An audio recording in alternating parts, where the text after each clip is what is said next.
قام مارتن يول المدير الفني للنادي الأهلي بنشر رسالة عاجلة لجماهير النادي عبر حسابه الرسمي على الفيسبوك، ونص الرسالة كالآتي: جماهير الأهلي العظيمة، في البداية أود أن أتقدم باعتذاري عن خسارة نهائي كأس مصر وتضاؤل فرص الأهلي في التأهل لنصف نهائي دوري أبطال إفريقيا، ويجب أن تعلموا أن شعوري بالألم لا يقل عن إحساسكم، لأنني أهلاوي مثلكم منذ اليوم الأول لي مع الفريق. كما قلت من قبل أن انبهاري بالقاعدة الجماهيرية الكبيرة للأهلي كان الدافع الأكبر لي للعمل في مصر رغم الظروف الصعبة التي تعرفونها جميعا، فدائما كنت أفتخر بأنني مدرب لنادي يشجعه هذا العدد من الجماهير. توليت قيادة الأهلي بعدما اقتنعت بمشروع النادي الذي كان يريد بناء فريق يفوز بكل البطولات كما هي عادة الأهلي، ولرغبتي في صنع مجد شخصي لي لم يكن ليتحقق إلا مع الفريق الأكثر نجاحا في مصر وإفريقيا والعالم. وفي المقابل كان النادي صريحا معي فيما يخص الصعوبات التي تواجهنا في مواعيد وملاعب المباريات، ولأن التجربة الأولى لي خارج أوروبا كانت مع فريق كبير لا يعرف إلا منصات التتويج. تابعت مباريات الفريق قبل القدوم إلى مصر وجمعت معلومات عن اللاعبين حتى لا أحتاج وقتا أطول للتأقلم.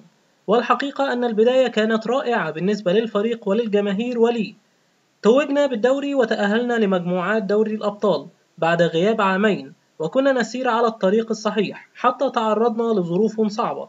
ليس هذا الوقت المناسب للحديث عن أمور فنية، لكن خسارة قوة الفريق الهجومية كاملة مع خوض مباراة كل 3 أيام وعدم حصول اللاعبين على فترة راحة منذ أكثر من 4 سنوات واللعب على ملاعب مختلفة والإصابات التي لحقت باللاعبين للتأكيد أثر على مشوارنا وأوصلنا إلى الوضع الذي لا يرضيني مثل كل جماهير الأهلي. مرة ثانية أؤكد على أنني أقدر غضب الجماهير ولا أبحث عن مبررات لما حدث، لأني أتحمل المسؤولية كاملة، ولأن هذه الجماهير هي نفسها التي رحبت بي بشكل لم أقابله في أي نادي عملت به من قبل، وساندتني كثيرا في التدريبات وفي المباريات القليلة التي لعبناها بحضور جماهيري.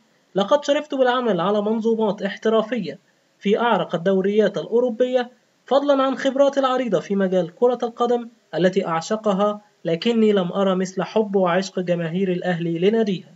أدرك تماما طموحات جماهير الأهلي التي لا تقبل إلا الفوز ومنصات التتويج، ولذلك أنا دائما سأظل أبحث عن مصلحة الفريق حتى لو كان في رحيلي، ويكفيني شرفا إسعادكم ببطولة الدوري، وأعلم أنكم تأملون في المزيد ولا تقبلون إلا المركز الأول.